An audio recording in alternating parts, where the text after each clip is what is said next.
Commander Jake Morrison rubbed his tired eyes and looked at the screen one more time. The strange signal had been coming from space for 3 days now. It was not like anything his crew had ever seen before. The signal came from a star system, far away, one that humans had never visited. Jake walked over to where Lieutenant Lisa Hayes was working. She was the best person on the ship when it came to understanding alien languages. Her fingers moved quickly over the computer as she tried to figure out what the signal meant. "Lisa, what do you think about this signal?" Jake asked. Lisa stopped typing and looked up at him. Her face showed she was confused and excited at the same time. "Commander, this is very strange. The signal is not just asking for help. It has patterns in it that I know from somewhere else." "What kind of patterns?" Lisa turned back to her screen. "Give me a minute. I need to check something in our old Earth files." She typed some commands and waited. Then her eyes went wide. "Oh my God, Commander, you need to see this." Jake moved closer to look at her screen. Lisa had put 2 different sound waves next to each other. One was the alien signal. The other was something from Earth's old records. "This is impossible," Lisa said. "The alien signal is using the same sounds that whales made back on Earth. Not just any whale sounds, but the exact songs that humpback whales sang before they all died out." Dr. Karen Brooks heard this from across the room. She was the ship's head scientist. "That cannot be right, Lisa. How would aliens know about Earth's whales? Those animals have been gone for over 300 years. Lisa played both sounds again. Everyone in the room could hear that they were the same. The alien signal had the same long, deep calls that whales used to make. But there was something else mixed in with the whale sounds. "There's more, Lisa," said the aliens are also using our old Navy codes. The way ships used to call for help when they were sinking in Earth's oceans. They're using Morse code, but in the same rhythm as whale songs. Jake felt cold. No alien race should know about Earth's whales or how human ships used to ask for help. Earth had been alone in space for 200 years. Humans had never met any other smart life forms. They'd searched many star systems but found nothing. "Are you sure about this?" Jake asked. Lisa nodded. "I've checked it 5 times. The math is perfect. Someone out there knows about our whales and our old Navy signals. They're mixing them together to make this distress call." Dr. Brooks came over to look at the data. She was quiet for a long time. Then she said, "This changes everything we thought we knew. Either someone has been watching Earth for a very long time, or ... or what?" Jake asked. "Or Earth's whales didn't just die out. Maybe someone took them." The room went very quiet. Everyone was thinking about what this could mean. Jake looked out the big window at the stars. Somewhere out there, someone knew about Earth. Someone knew about the whales that had lived in Earth's oceans before the water became too dirty and warm for them to survive. "Commander," Lisa said, "there's something else. The signal is getting stronger. And it's not just repeating the same message over and over. It's changing. Like someone is trying to have a conversation." Jake made up his mind. "Set course for the Kepler 442 system. That's where the signal is coming from, sir," said Rick Stone, the ship's weapons officer. "That's a long trip, and we don't know what we'll find there." "We'll find answers," Jake said. "Someone out there is calling for help using the voices of Earth's whales. They know things about our planet that should be impossible. We need to find out who they are and how they know so much about us." Dr. Brooks looked worried. "Commander, what if this is a trap? What if someone studied Earth and learned about our whales to trick us?" Jake thought about this. It was possible. But something in the whale songs made him think this was real. Sounds were too perfect, too sad. It sounded like the real whales that used to swim in Earth's oceans. "We'll be careful," Jake said. "But we have to go. If there's even a small chance that Earth's whales are still alive somewhere, we need to know." Lisa was still listening to the signals with headphones on. "Commander, I think you should hear this. The latest message is different." She put the sound on the room speakers. Everyone heard the deep, beautiful whale songs mixed with the beeping patterns of old Earth Navy codes. But now, there was something new. The pattern was changing to match human heartbeats. "It's like they're trying to show us they understand life," Lisa said. "Not just whale life or human life, but life itself." Jake felt something he had not felt in years: hope. For 3 centuries, humans had been alone. They had spread too many worlds, but always by themselves. Had found planets with simple life, but never anything that could think or talk. Maybe that was about to change. "How long until we reach the signal source?" Jake asked. 5 days. "At top speed," said the ship's pilot. "Then make it top speed. And Lisa, I want you to keep listening to that signal. If it changes again, I want to know right away." As the ship turned toward the distant star system, Jake stood looking out at space. The whale songs were still playing softly in the background. They reminded him of stories his grandfather used to tell about the great whales that once lived on Earth. His grandfather had been a marine biologist before the oceans became too polluted. Jake remembered his grandfather saying that whales were some of the smartest animals on Earth. They had their own languages and could talk to each other across thousands of miles of ocean. When the whales started dying, his grandfather had said it was like losing a whole civilization. "We didn't lose them," Jake said quietly to himself. "Maybe someone saved them." Dr. Brooks came to stand next to him. "If someone did save Earth's whales, why are they calling for help now? What could be so dangerous that beings who can travel between stars need help from us?" Jake did not have an answer, but he knew they would find out soon. The whale songs continued to fill the ship, beautiful and sad at the same time. They were heading toward something that could change everything humans thought they knew about their place in the universe. As the hours passed, the crew took turns listening to the alien signals. Each person heard something different in the whale songs. Some heard sadness, others heard hope. But everyone agreed on one thing: the songs sounded like they were coming from creatures that had been waiting a very long time to be found. Jake could not sleep that night. He kept thinking about the whales and what it would mean if they were really still alive. He thought about all the Earth animals that humans had lost over the years. Could some of them be alive too, somewhere among the stars? The next morning, Lisa came to him with news that made his heart beat faster. "Commander, the signals changed again during the night. Now they include sounds from other Earth animals too. Dolphins, seals, even some whale species that we thought died out even before the humpbacks." Jake smiled for the first time in days. Then we're definitely going to the right place. Someone out there has been taking care of Earth's ocean life for 300 years. The question is, why do they need our help now? 3 days into their trip to find the source of the whale songs, something amazing happened. Jake Morrison was eating breakfast in the ship's dining room when all the alarms stopped working. Not broken alarms, they just went quiet like someone had turned them off. "Commander, to the bridge," came Lisa's voice over the ship's speakers. She sounded scared and excited at the same time. Jake ran to the bridge. When he got there, he saw something that made him stop and stare. Right next to their ship was another ship. But this one was like nothing humans had ever built. It looked like it was made of light and water mixed together. The ship seemed to change color as Jake watched it. "How did they get so close without our sensors seeing them?" Jake asked.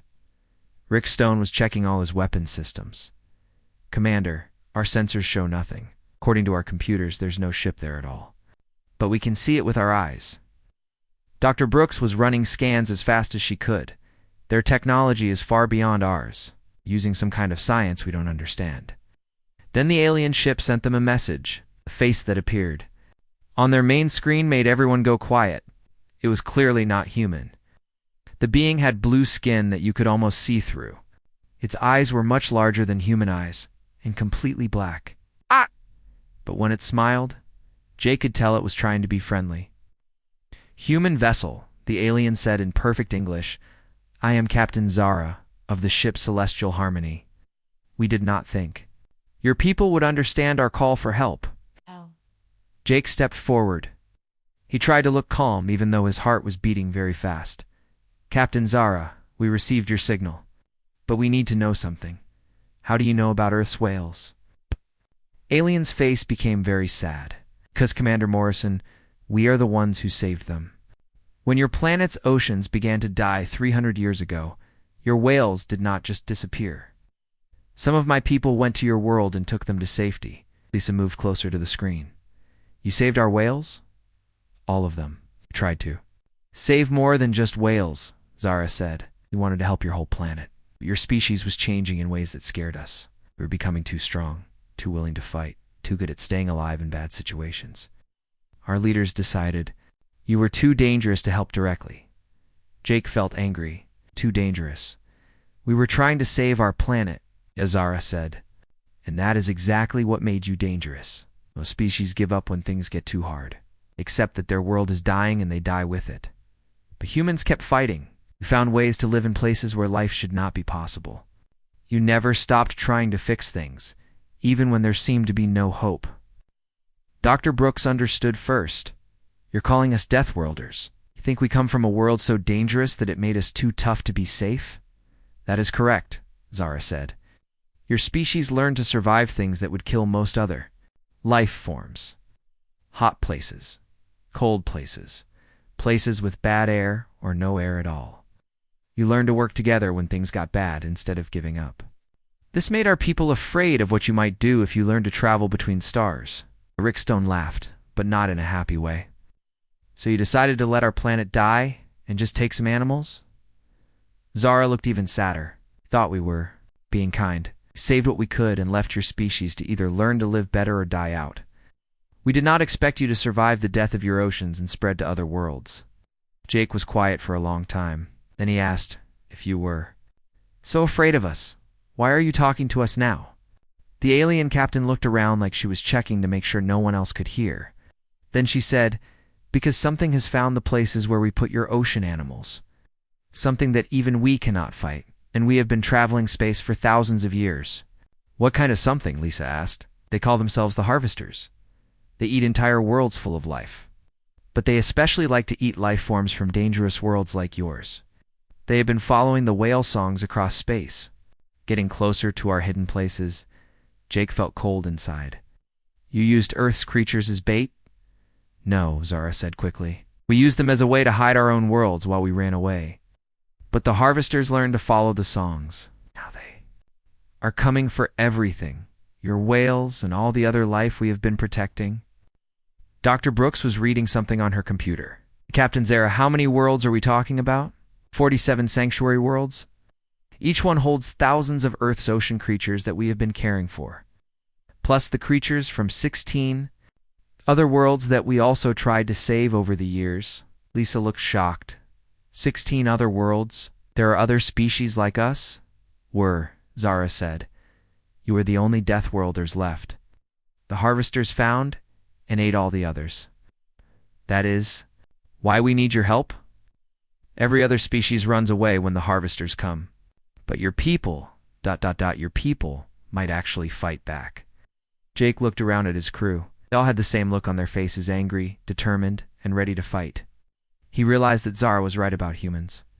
When something threatened them, they did not run. They fought. Show us where these sanctuary worlds are, Jake said. Tell us everything you know about these Harvesters. Zara's large eyes got even wider. You will help? Even after learning that we let your world almost die? You saved our whales, Jake said. That counts for something. And if there are creatures out there eating entire worlds, someone has to stop them. Rick Stone was already checking his weapons. How big are these Harvester ships? Much bigger than anything your species has built. Your largest ships are the size of small moons. And they do not fight the way most species fight. They simply absorb everything. Ships, planets, entire star systems. Dr. Brooks looked up from her readings. How have they been defeated before? They have never been defeated, Zara said. Every species either runs away or gets eaten. That is why the galaxy is becoming more and more empty. Jake smiled, but it was not a nice smile. And they've never fought humans before. We don't know how to give up, remember? Zara stared at him. You would fight creatures that eat worlds. Even though you have never seen them before and don't know if you can win? Lady Rickstone said, we're humans. Fighting things bigger and stronger than us is what we do best. The bigger they are, the more fun it is to figure out how to beat them. Lisa was already working on her computer. Captain Zara, we'll need to know everything about these sanctuary worlds. How many whales are there? What other Earth animals do you have? And we'll need to talk to them. Talk to them? Zara asked. The whales. They're smart. If we're going to fight to protect them, we should ask them what they want to do. Zara looked like she had never thought of this before. Do you want to ask the animals what they think? They're not just animals, Dr. Brooks said. Earth's whales were some of the smartest creatures on our planet. If you've been taking care of them for 300 years, they probably have some good ideas about how to fight these harvesters. Jake could see that this idea was completely new to Zara. Captain, how do your people usually fight? Try to hide. If that does not work, we run to a different part of space. And how's that working out for you? Zara was quiet for a moment. Not very well. The harvesters keep finding us. Jake nodded. Then it's time to try something new. Not send us. The location of the nearest sanctuary world. We're going to go have a talk with some whales and figure out how to fight something that eats planets. As Zara's ship prepared to guide them to the first sanctuary world, Jake could not stop thinking about what they had learned. Humans were not alone in the universe. But they might be the only species left that was crazy enough to fight back against impossible odds. Commander Lisa said, "Do you think we can really beat these harvesters?" Jake watched the alien ship moving ahead of them, leading them toward whales that had been waiting 300 years to see humans again. "I don't know if we can beat them," Jake said, "but I know we're going to try. I have a feeling that our whales are going to have some very good ideas about how to do it." The trip to the first sanctuary world took 2 days. During that time, Jake and his crew learned more about the universe than humans had discovered in 200 years of space travel. Captain Zara told them about dozens of alien species, most of which were now extinct because of the harvesters. The galaxy used to be full of life, Zara explained over their communication system. There were trading worlds, peaceful planets, entire civilizations that shared knowledge and art. Now there are mostly empty spaces where those worlds used to be. Dr. Brooks was recording everything Zara said. How long have these harvesters been destroying worlds? About 800 Earth years. They started in the far edge of the galaxy and have been working their way toward the center. They move slowly, but they never stop. Lisa was studying star maps that Zara had shared with them. According to this, they should reach Earth in about 50 years. Jake felt cold when he heard this. Earth still had billions of people living on it. The planet was healthier now than it had been 300 years ago, but it would still take time to move everyone to other worlds. "Don't worry about Earth yet," Zara said. "If we cannot stop the harvesters at the sanctuary worlds, nowhere will be safe." When they finally saw the first sanctuary world, everyone on Jake's ship stopped talking. The planet looked like someone had taken Earth's oceans and put them in space. Huge clear domes covered parts of the planet's surface, and through the domes they could see water that glowed with soft blue light. "This is impossible," Dr. Brooks whispered. "Those domes must be hundreds of miles across." Rick Stone was looking at his weapons readings. "Commander, the energy it would take to build something like this. We couldn't do it even if we had 1,000 years. As their ships got closer, Jake could see movement in the water inside the domes. Big, dark shapes were swimming back and forth. His heart started beating faster when he realized what he was seeing. "Those are whales," he said. "Real whales." Zara's voice came over the speakers. "Not just whales, Commander Morrison. They saved every type of ocean animal we could find on Earth. There are creatures swimming in those waters that your people thought were lost forever." When they landed on the planet, Zara met them at the docking area. She looked different in person, taller than Jake had expected, and her blue skin seemed to change color depending on how the light hit it. She walked with 2 other aliens who looked similar to her. "Welcome to Sanctuary World 1, Zara said. "This was the first place we brought Earth's ocean life. We have been improving it for 3 centuries. She led them through a tunnel that went under the water domes. Through the clear walls, Jake could see fish swimming overhead. But these were not normal fish. They were bigger and more colorful than any fish he had ever seen. "We did not just save your ocean animals," Zara explained, as they walked. "We made them better, stronger, smarter, able to live longer. We thought we were giving them a gift." They came to a large room with windows that looked out into the ocean dome. Jake pressed his face against the glass and saw something that made him gasp. A humpback whale was swimming directly toward them, But this whale was huge, much bigger than the whales in old Earth videos. The whale stopped right in front of the window and looked at Jake with one large, intelligent eye. Then it began to sing. The sound filled the room, deep and beautiful and sad.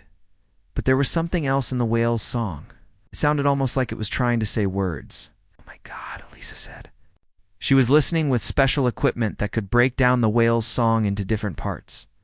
"It's not just singing. It's talking.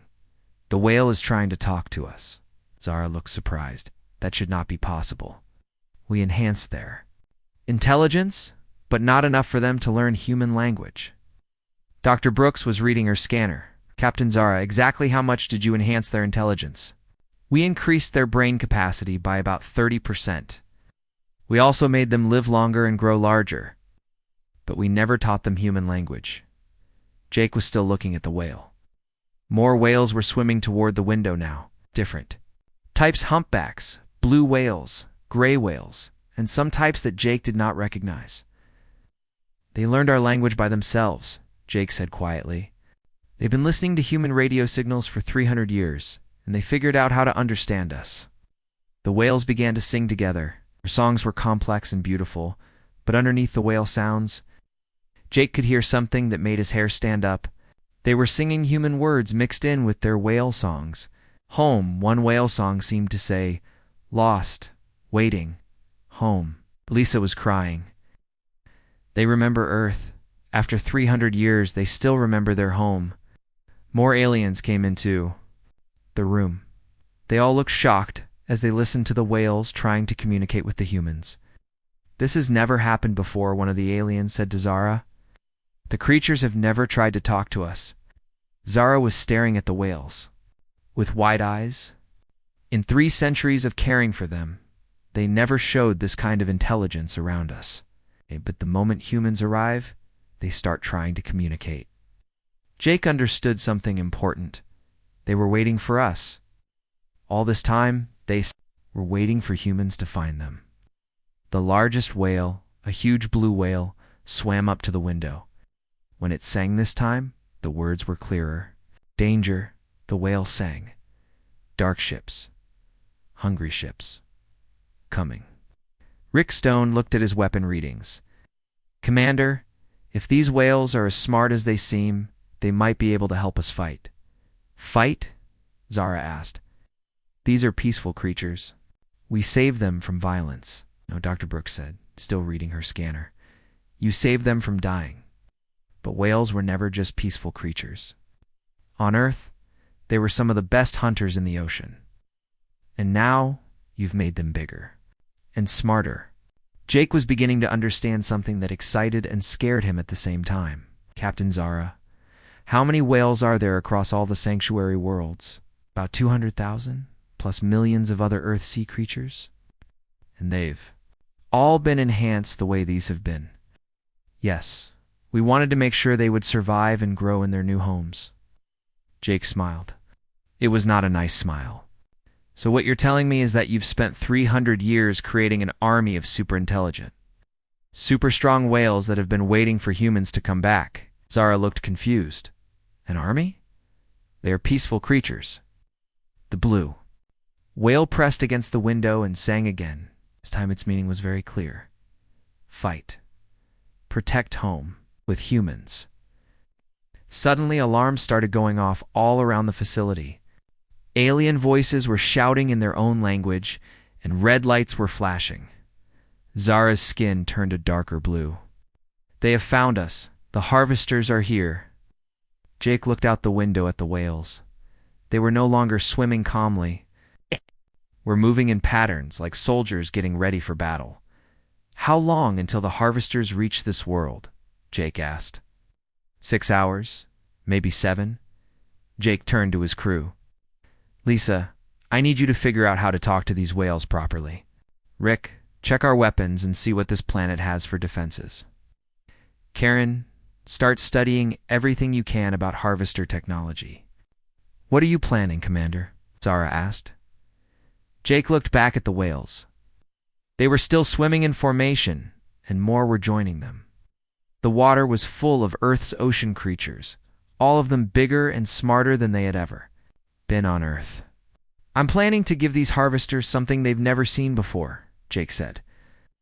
"A planet that fights back. And we're not just going to fight with human technology. We're going to fight with 200,000 angry whales who want to protect their home." Zara stared at him. "You cannot be serious. No species has ever successfully fought the harvesters." "That's because no other species had humans and whales working together," Jake said. "The harvesters might know how to eat planets, but I bet they don't know what to do when the planet bites back." Outside the window, the whale songs were getting louder and more complex. Jake could hear that they were not just songs anymore. They were battle plans. It's being shared between creatures that had spent 300 years getting ready for this moment.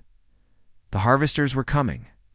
But for the first time in 800 years, they were going to find a world that was ready to fight.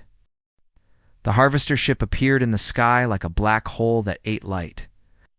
It was bigger than anything Jake had ever seen, bigger than Earth's moon, bigger than some of the small planets he had visited. The ship did not reflect light. Instead, it seemed to pull light into itself, making the space around it look twisted and wrong. "How do we fight something that big?" Rickstone asked. He was looking at his weapon readings, but the numbers did not make sense. "Commander, our biggest missiles would be like throwing rocks at a mountain." Jake was watching the alien ship through the facility's main window. Around him, Zara's people were running around in panic. They were trying to evacuate the sanctuary world, loading their own people onto ships as fast as they could. "We're not going to fight it the way they expect," Jake said. "Garen, what did you learn about harvester technology?" Dr. Brooks looked up from her computer. "They're designed to fight civilizations that try to run away or surrender. Their ships are built for overwhelming force against enemies who fight in space using normal tactics. But Jake, I don't think they've ever fought an enemy that attacks." From inside a planet's atmosphere, Lisa was still working on communicating with the whales. She had special equipment that could translate between human speech and whale songs. "Commander, the whales are telling me something important. They say the harvester ship has to get close to the planet to start eating it. They can't consume life from far away." "How close?" "Close enough that they have to enter the planet's atmosphere." Jake smiled. This was the first good news he had heard. "So they have to come down to us. They can't just destroy the planet from space." Zara was listening to their conversation while trying to coordinate the evacuation of her people. "Commander Morrison, you do not understand. When harvester ships enter a planet's atmosphere, they release millions of smaller creatures that eat everything they touch. No world has ever had 200,000 intelligent whales ready to fight back." Jake said, "Zara, I need you to stop evacuating and start helping us. How many of your people know how to fight?" "Fight?" Zara looked shocked. "We are not fighters. We are preservers. We save life. We do not destroy it." Rickstone was getting frustrated. "Lady, if you don't learn to fight, there won't be any life left to preserve." Jake could see that the alien evacuation was not going fast enough anyway. There were too many creatures to move and not enough time. "Zara, how long would it take to evacuate all the Earth animals?" "Days, maybe weeks. We have spent 300 years building these sanctuaries. We cannot abandon them in a few hours. Then we don't abandon them. We defend them." Jake turned to his crew. "Lisa, I need you to talk to the whales. Ask them if they're willing to fight to protect their home. Rick, start looking at the planet's defense systems. I want to know every weapon this place has. Karen, I need you to figure out how these harvester creatures attack once they're inside the atmosphere." As his crew got to work, Jake watched more whales gathering outside the facility's windows. They were not just swimming randomly anymore. They were forming groups, with the largest whales in front and smaller ones behind. It looked like military formations. "Commander," Lisa said, "the whales are saying yes. They want to fight. But they're also saying something else. Say they've been preparing for this for a long time." "Preparing how?" Before Lisa could answer, the water outside the window began to change.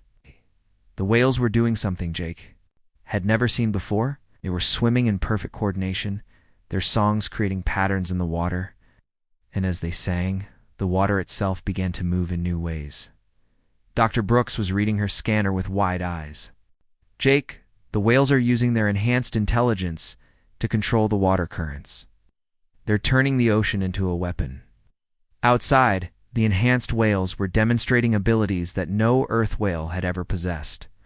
They were working together to create massive waves, whirlpools, and waterspouts. The largest blue whales were generating sound waves so powerful that they were cracking the sea floor. Zara was staring at the display in shock. This is impossible. We enhanced their intelligence, but we never taught them to do this. We didn't need to teach them, Jake said. Whales were always smart. It just made them smart enough to figure out how to use their new abilities as weapons. The harvester ship was getting closer. Jake could see smaller shapes dropping from it, the eating creatures that Zara had warned them about. They looked like black metal insects, but each one was the size of a car. Here they come, Rick said. Thousands of them. Jake grabbed the facility's communication system. This is Commander Jake Morrison of the human ship Defiance.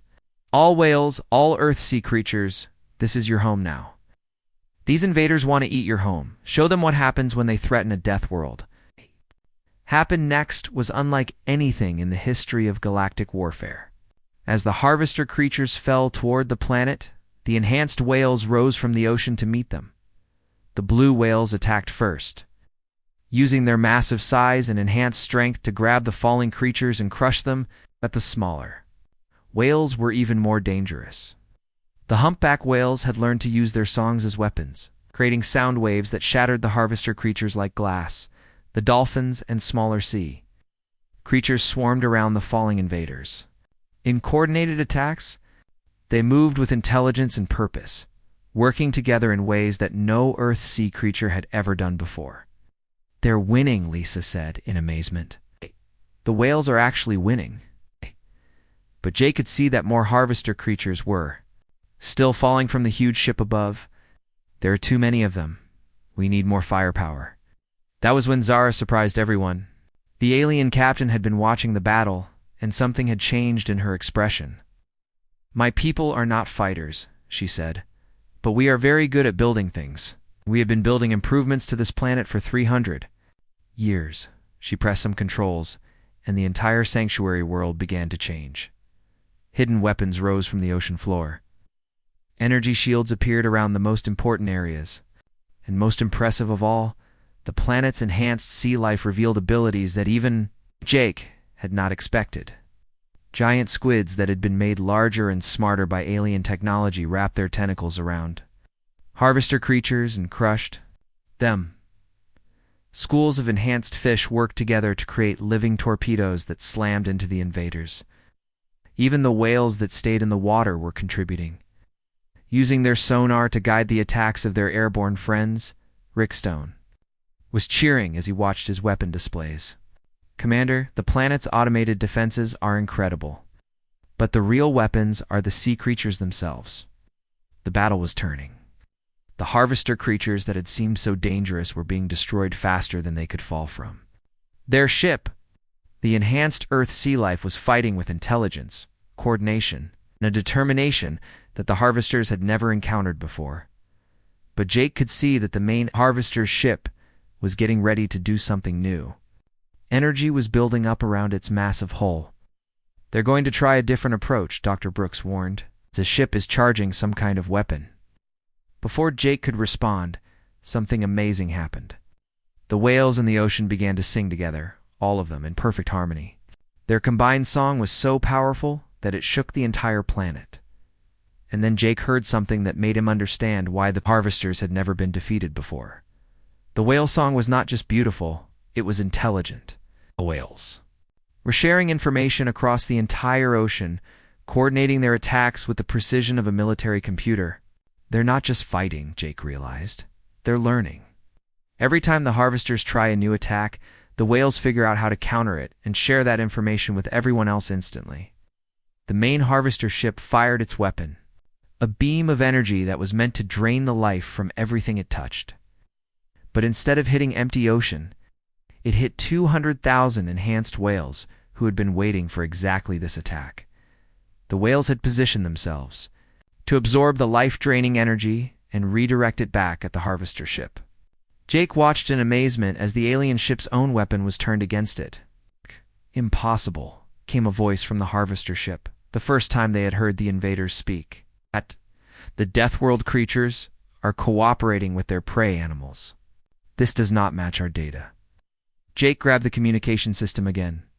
"This is what happens when you try to eat a planet full of creatures that know how to fight back. Earth's whales have been waiting 300 years for this chance. They're not prey anymore, they're predators."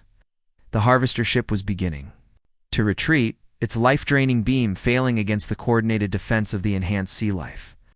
For the first time in 800 years, the harvesters had met an enemy they could not simply overwhelm and consume. As the alien ship pulled back from the planet, Jake could hear the whales singing in triumph. They had not just defended their sanctuary world, they had proven that the harvesters could be beaten. 6 months after the battle at the first sanctuary world, Jake Morrison stood on the bridge of a ship unlike any that humans had ever built. The vessel was a combination of human engineering and alien technology, but the most amazing part was that it had been designed with help from whales. The ship's computer could translate whale songs into tactical information. The navigation system used whale sonar techniques that were far better than anything humans had invented. And most importantly, the ship's weapons were designed to work with enhanced sea creatures, not just against other ships. "Commander, we're getting reports from Sanctuary World 15, Lisa Hayes said. She was now the head of interspecies communication for the new alliance. "The whales there have successfully taught 3 other alien species how to coordinate group defenses." Jake smiled as he read the report. After the first victory against the harvesters, word had spread quickly across the galaxy. Species that had been hiding for centuries were coming out to learn how to fight back. And the teachers were not just humans, they were the enhanced whales and other Earth sea creatures that had learned to work together. "Dr. Karen?" Brooks came onto the bridge carrying a data pad full of information. "Jake, you need to see the latest intelligence reports. The harvesters have tried to attack 12 more worlds since our first battle. They failed at 11 of them." "What happened at the 12th? The local species panicked and ran away instead of fighting. The harvesters consumed that world in less than 6 hours." Karen looked sad. "But the 11 successful defenses saved over 40 billion lives." Jake looked out the bridge window at something that would have been impossible a year ago. 5 different alien species were working together to build a new type of space station. But they were not building it in empty space. They were building it around a massive whale that was swimming through space itself. The whales had learned to survive in space by using alien technology. Now they could travel between stars carrying other creatures with them and coordinating defenses across multiple worlds at the same time. "Report from Captain Zara," Rick Stone announced from his position. Rick was now in charge of training alien species to fight using human tactics.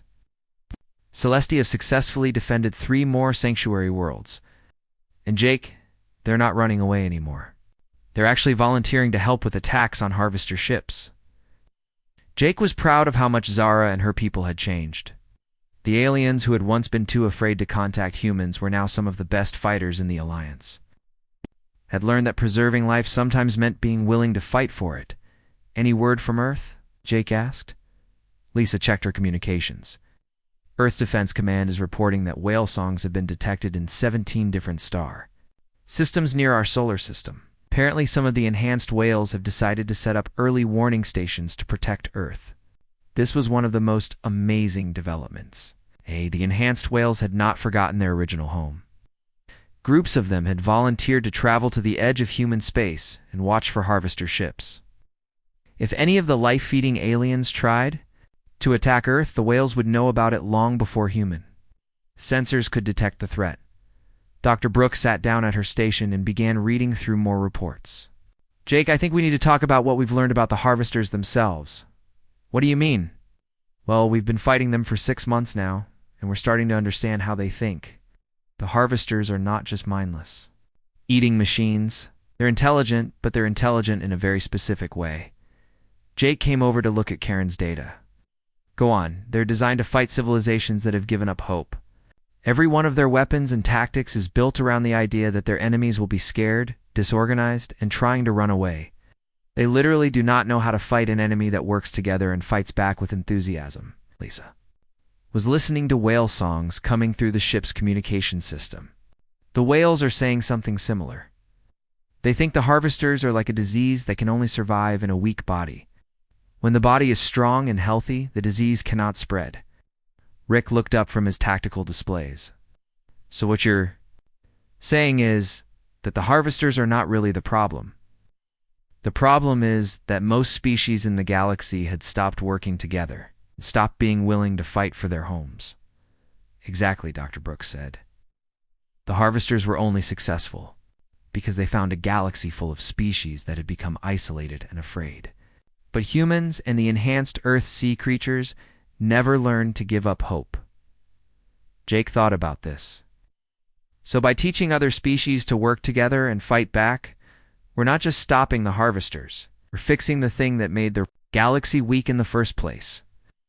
An alarm sounded on the bridge, but it was not a danger alarm. It was the signal that meant they had received a priority message from one of the Alliance worlds. Message coming in from the Joint Council, Lisa announced. The Joint Council was made up of representatives from all the species that had joined the Alliance, including 3 whales who had learned to use alien translation technology. The image that appeared on the main screen showed an amazing sight. Dozens of different alien species were sitting around a large table, but in the center of the table was a tank of water containing one of the enhanced humpback whales. The whale was wearing a device that allowed it to speak in any alien language. Commander Morrison, the whale said. This is Captain Bluesong. I am representing the Earth sea creatures on the council. We have important news to share. Jake had gotten used to talking with intelligent whales, but it still amazed him every time. What news? Captain Bluesong. We have discovered something about the harvesters that changes everything. They are not originally from this galaxy. They came here from somewhere else, and they were running away from something that scared them. Dr. Brooks leaned forward. Running away from what? One of the alien council members, a being that looked like a walking tree, answered this question. From other species like yours, Commander Morrison, the harvesters came from a galaxy where cooperation between species was normal. They could not survive there, so they came here where species were isolated and afraid. Jake felt a chill run down his spine. You're saying there are other galaxies full of species that work together the way we do now? Yes, Captain Bluesong sang. And some of those species have been trying to follow the harvesters to help the galaxies they attack. We believe that. Help is finally coming. The image on the screen changed to show space outside one of the sanctuary worlds. Jake could see ships approaching, but these were not harvester ships. These ships were beautiful, designed like living creatures. They were sending out signals that sounded like whale songs mixed with music from dozens of different worlds. First contact with the Intergalactic Alliance will happen in 3 days, the tree-like alien announced. They want to meet the species that figured out how to stop the harvesters. After the communication ended, Jake's bridge was quiet for a long time. Finally, Lisa spoke up. So we went from thinking we were alone in the universe to finding out. We're part of a network of galaxies full of species that work together. Rick was checking his weapons, but he was smiling. It all started because we recognized whale songs in an alien distress call. Dr. Brooks was reading through more reports. Jake, look at this. The harvesters have not successfully attacked a single world in the last month. Word has spread so far that even species we have never met are forming alliances and preparing defenses. Walked back to the window and looked out at the space whale swimming through the stars with a space station built around it. Human children and alien children were playing together in the station's gardens. Enhanced dolphins were teaching young aliens how to swim in zero gravity. And everywhere the sound of whale songs mixed with the voices of dozens of species working together. You know what the best part is? Jake said. What? Lisa asked. The whales never forgot that they were from Earth. Even after 300 years. Even after becoming something bigger and smarter than they ever were on our planet, they still remembered home. And when we needed them, they were ready to help. Us save not just their new homes, but the entire galaxy. As if they had heard him, whale songs filled the ship's speakers. But these were not the sad songs they had heard in the original distress call. These were songs of joy, songs of hope, and songs that carried the voices of thousands of species who had learned that they did not have to face the darkness alone. The galaxy was no longer a lonely place, and it had taken humans recognizing the voices of long-lost whales to help everyone remember that the strongest creatures are not the ones who survive by eating others, but the ones who survive by making sure others can live and grow alongside them. Jake looked out at the stars and smiled. Somewhere out there, new species were learning to work together. Somewhere out there, worlds that had been hiding were coming out to join the Alliance. And somewhere out there, the harvesters were learning that a galaxy full of friends was much harder to consume than a galaxy full of strangers. The whales had come home, and they had brought the entire galaxy with them.